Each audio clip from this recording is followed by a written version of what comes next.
Hello everyone, and today I'm making another video for you. This is on how to make an all-purpose love working candle. So when you're doing work for love and for creating different love type drawing situations for clients, it's always good to have a love drawing working candle. And I'm using a Come To Me 7-day jar candle for this video, and I normally like to use the 7-day jar candles as the love working candle. Sometimes I always have both my regular working candle, which is my all-purpose, and the working candle for whatever project I'm doing, specifically designed for those projects, such as the love one I'm sharing with you today.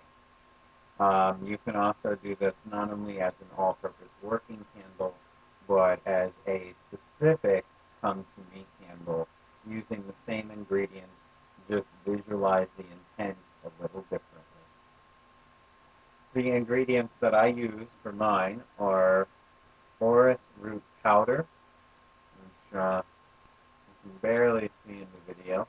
Once more, need another camera, better camera. Alright, I'm also using clove buds. Don't have a lot of those left in there. And I do like to use, which is not a very common ingredient, some coconut flakes, as you can tell here. Some of the others that I might use are cinnamon and love-attracting herbs, depending upon the purpose that I'm doing.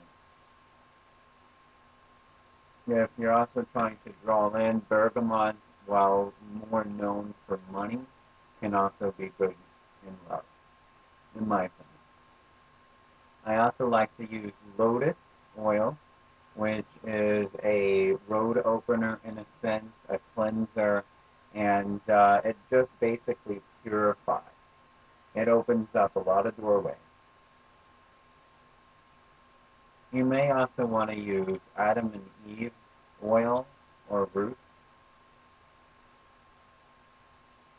A Come To Me oil that you've either blended yourself or have bought. And I always like to use High John the Conqueror oil or perfume when making these candles because I find that it adds extra potency and strength to the work.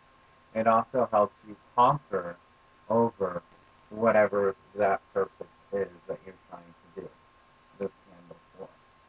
What you'll do is you're going to want to go ahead and grab either a needle, here's my working needle, or a knife that you work with, specifically concentrated for you when you're root working, and you puncture 3 holes, like so, as if you were in the 4 holes, as if you were doing the 4 directions, or making the symbol of the crossroads around the wick itself. And you want to make them pretty deep, but you don't have to go all the way to the bottom. Some and most people like to go all the way down. I prefer just a little bit deep, but not all the way. Then you want to go ahead and anoint with each one of the oils. You take them, open them up, kind of get your finger a little wet here, and anoint the inside by either going clockwise or counterclockwise, depending on whether you're trying to draw in or you're trying to promote outward. When I'm doing work for a client, I will go counterclockwise and then clockwise. So that way it gets rid of the bad and it brings in the good, or vice versa.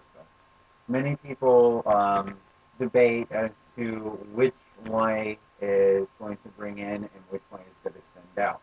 For me, either way, as long as the oil gets on there and your intent is up here when you're doing it, then you know what, it's going to be for that and it will work effectively,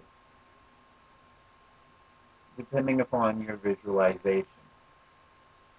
And you just want to go through all the different oils, you know, and put them into the candle. Now, what I also like to do sometimes is I'll start from the middle waist down on the outside as well, and then from the middle waist up, depending on the type of candle. Obviously, this is glass, so I don't need to. Then what you're going to do is, for the glass ones, you just put it on the inside. Then what you need to do is you're going to go ahead and take some of your herbs, either powdered or in the whole form, and sprinkle them inside of the candle. You don't need a lot, and a little bit goes a long way. Once you have that done, you're going to focus on your intent, and you're going to visualize it in your mind. You want to do this the whole time you're anointing it and you're putting the herbs into it, but then you also want to think about it. And if you want something that you say out loud, then be creative or look something up that you can use. Once you have that done, you go ahead and light it and use it as you want. Or if it's not your working candle, but it's to specifically draw something in or do a specific job for you, then you can light it and leave it lit for the 7 days. If it's a 7-day jar candle. If it's a regular candle, you might want to only light it for 15 minutes a day, concentrating during those 15 minutes with the candle on what the intent is, until the candle is gone. It's really up to your preferences, how you want to do it, how long you want to have the candle lit every day and concentrate on it. It's completely up to your creativity and you. In my opinion, your creativity is what gives it the power. Hope you've enjoyed the video.